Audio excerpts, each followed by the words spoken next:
Good afternoon, Miss Jonaline. Good afternoon, ma'am. Okay, Miss Jonaline, can you tell me about yourself?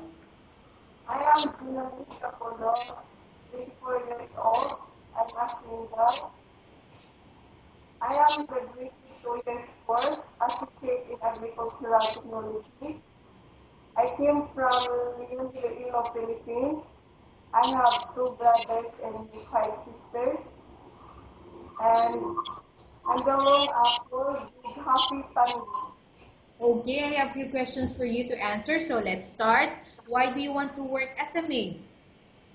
I want to work as a maid because I want to help my family. And also, I want to support my sister and cousin studies. Why you choose Malaysia when there is a lot of other country? I choose Malaysia because first near in the Philippines, then, and I know a lot of people of theirs, very kind. How are you qualified for this job? I am humble and hardworking, and I know I can do it. Okay, what is your recent working experience? As a packer at the Women's Cooperation Bake Shop. Okay, may I know what is your education level is? College graduate, 2 years Okay. old. Have you worked abroad before? No, mom. Do you have experience of taking care of baby? Yes, mom. And whose baby you are taking care of? My my employer, Mr. Dailo. Okay, so the employer's baby. Yes, mom. What about elder or older people? Do you have experience? Yes, mom. My grandpa, How old is your grandfather when you take care of him? 90 years old. Do you have any other special skills? Yes, mom.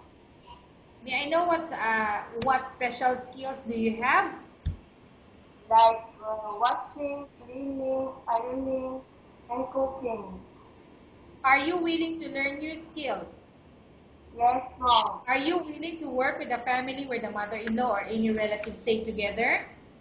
Yes, mom. Currently, are you still working now? No, mom. Do you know how to cook? Yes, mom. What sort of food can you cook? Like Filipino food. Can you tell me what Filipino food or dishes that you can cook? Like adobo, menudo.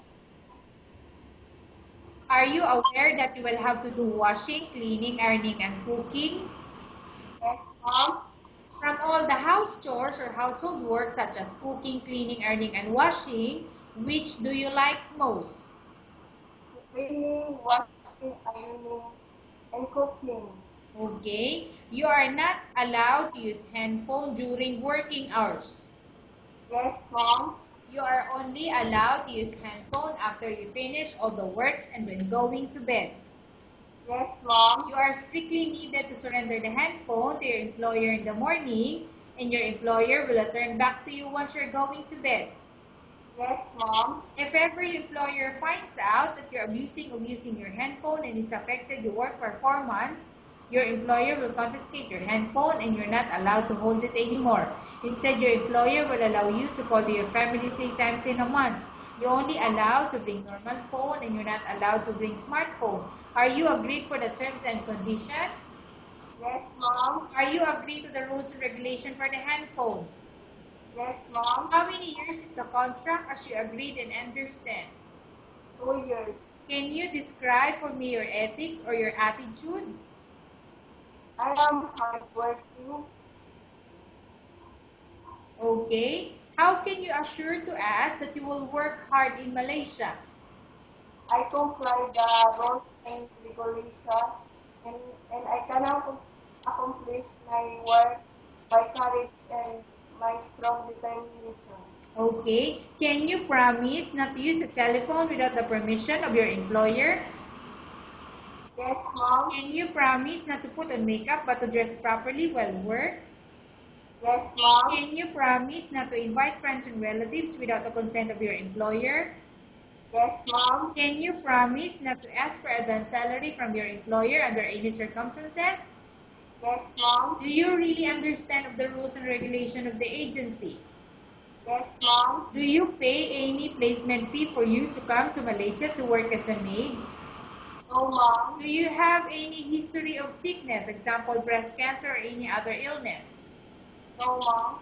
Do you suffer from any skin diseases, allergy, or physical defect? No, ma'am. Have you suffered from any serious illness? No, ma'am. Do you smoke? No. Have you undergone any operation? No, ma'am. Are you medically fit? Yes, ma'am. Are you in any medication? No, ma'am. Are you allergic with any food? No, ma'am. Are you prepared to work for the employer of any race? Yes, ma'am. Are you prepared to eat the type of food taken by your employer?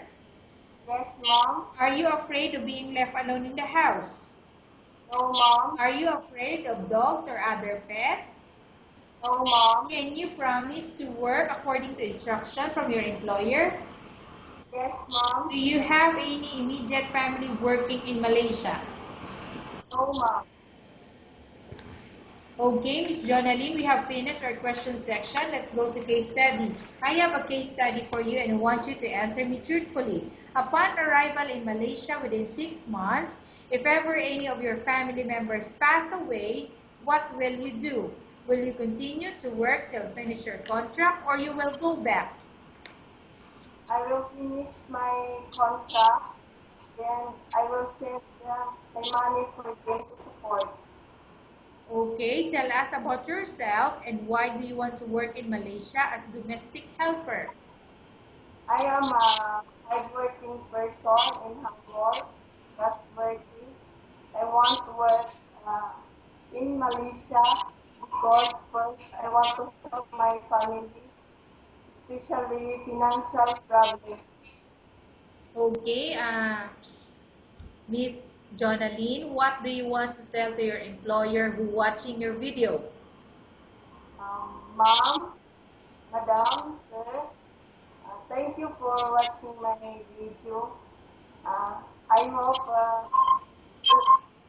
we'll see you soon. Okay, thank you very much, Miss Jonalyn. We will update your agency if there's any selection made by the employer. Yes, Mom. Thank you, Mom.